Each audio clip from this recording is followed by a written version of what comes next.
This video is about the segment addition postulate.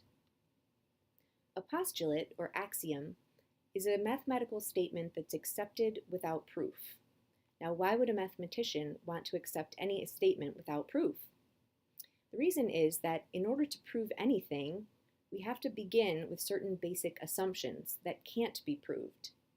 And in geometry, we use several of these basic assumptions, or postulates, in order to prove all of the other things that we want to prove in geometry.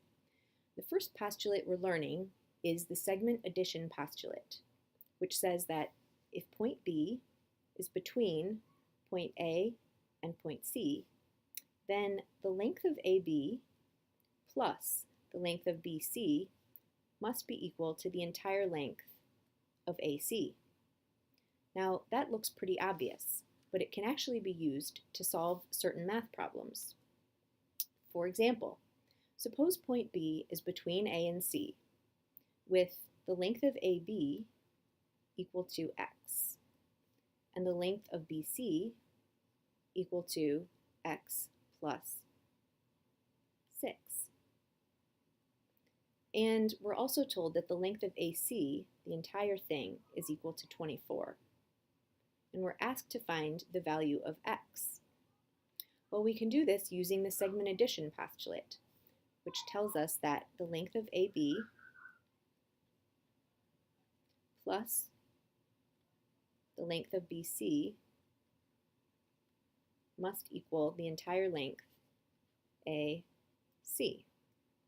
So I've written down the postulate. Now I need to substitute what is the length of AB. Well, my diagram tells me here the length of AB is x. I'm going to rewrite everything just like it is.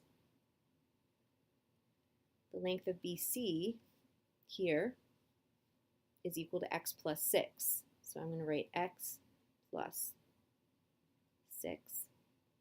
Still writing my equal sign.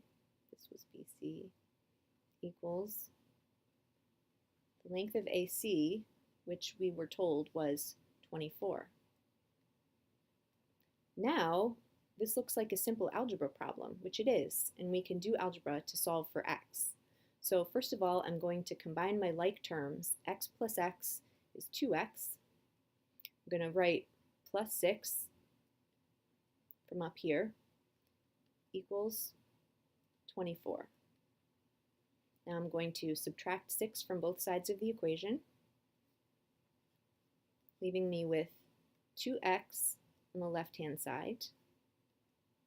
And 24 minus 6 is 18 on the right-hand side. Then I'm going to divide both sides by 2. And my final answer will be x equals 18 divided by 2, which is 9.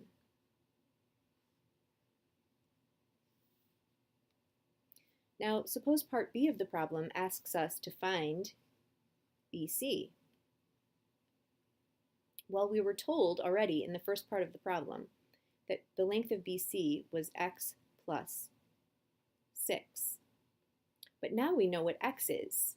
So the length of BC is equal to x plus 6. Therefore, the length of BC equals 9, which is x plus 6, and that tells us that the length of BC equals 9 plus 6, which is 15.